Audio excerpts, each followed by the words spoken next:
So, how will a one big beautiful bill boost President Trump's energy dominance agenda in the whole world? Joining us now is Rick Perry, former energy secretary and former Texas governor, and a good friend. Good to see you, Rick. We have a friend. Thank you, David. You introduced me to this guy, Alex Epstein. Terrific guy. He's written about the genius quality of fossil fuels. When everybody was attacking it, he was defending fossil fuels. He noticed that in this bill, the one that the Senate passed, they add this one paragraph that gives the solar and wind subsidies, the greenies, this 10-year extension, which they shouldn't have had. And I'm just wondering what your feeling is about that. Will that survive this process? And can it still can the BBB still make it to the president's desk by July 4th when there's stuff like this in it? Well, it needs to be taken out. Alex is absolutely correct that this is the type of market manipulation that Americans hate, frankly. That's not to say that, wind and solar is bad. They're fine. Let them go out there and compete against the other forms of energy, whether it's fossil fuels or whether it's nuclear energy. We know for a fact that those two renewables are not reliable from the standpoint of baseload energy. So, and that's Alex's point. And the president agrees with him.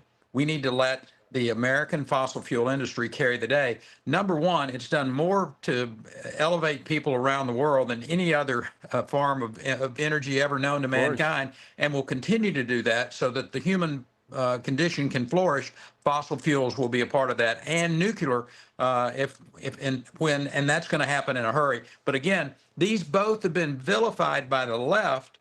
I think it's that Malthusian underpinning of the left that's driving it. So anyway, my point is that renewable amendment shouldn't stay in there. Any good conservative will vote that out, and we can get on about our business of letting the market drive the day. I hope it can all happen by July 4th. It's going to be a trial. Now, let me first, before I get into what's positive about energy in the BB bill, I want to talk about the president's, what he's already done through executive orders and through deregulation to increase tremendously the amount of fossil fuels that we're able to produce in this country, which has, by the way, led to a decrease of inflation despite all the worries of those people who don't like his tariff provisions. Explain how that has helped us get back to where we're not only independent but become net exporters of energy.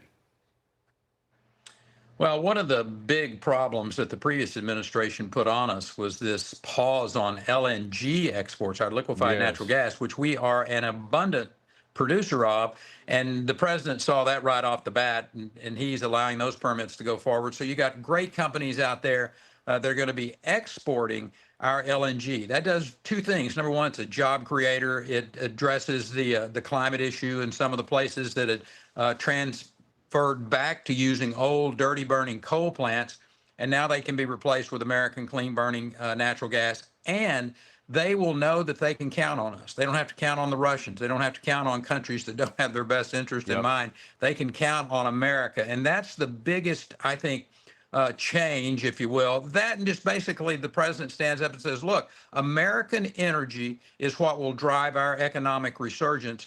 He understands that, and he is about to loose it like it's never been loosed before. And to talk about the all of the above approach, and again, it's nothing against solar and wind if they work fine, but I don't want my tax dollars going down holes, which a lot of these projects have ended up being, the Solyndra hole for shorthand. But our need for more energy is extraordinary right now. The data centers are requiring it.